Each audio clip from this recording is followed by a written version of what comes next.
సత్యాస్ కిచెన్కి స్వాగతం అండి. ఇప్పుడు మనం మామిడికాయలండి, ఇవి మామిడికాయ ముక్కలు. ఇవి కలెక్టర్ కాయలండి, తోతాపురి కాయలు అంటారు, కలెక్టర్ కాయలు కూడా అంటారు. ఇవి తీయగా ఉంటాయి, తీయగా చిన్న పులుపుతో ఉంటాయండి. ఇదిగోండి ఈ రకంగా ముక్కలు కోసుకున్నాం, సన్నగా పొడవు కోసుకున్నా పర్వాలేదు.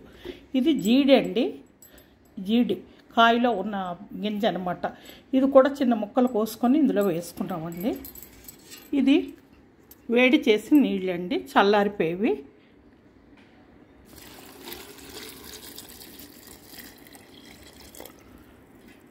ఇదిగోండి ఈ రకంగా నీళ్ళు వేసుకున్నాం, వేడి చేసి నీళ్ళు చల్లగా అయిపోయాక. ఇది ఇంగువండి, ఇది కారం దీనికి తగ్గ,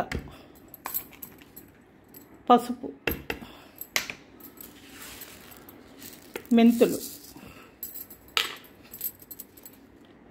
సాల్ట్,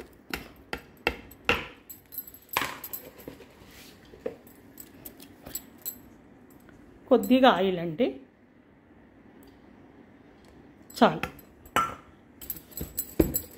ఇప్పుడు ఇవన్నీ ఊరబెట్టాలండి. ఉసిరికాయలు, అరటి దవ్వలు ఊరబెడతాం కదా, ఆ రకంగా ఊరబెట్టుకోవాలి. ఊరిన తర్వాత రేపు ఎల్లుండి రోజు ఒక 5 రోజుల వరకు కలుపుతూ ఉండాలండి. 5 రోజుల తర్వాత ఎప్పుడు తిన్నా బాగుంటాయండి. ఇవి పుల్లగా, తీయగా, కారకారంగా, ఉప్పుగా, అన్ని రకాలుగా టేస్ట్ తగులుతూ బాగుంటుందండి. జ్వరం వచ్చి తగ్గిన వాళ్ళకి, తర్వాత నోరు బాగాలేదన్న వాళ్ళకి చాలా బాగుంటాయి. మామూలు వాళ్ళకి కూడా బాగుంటాయండి.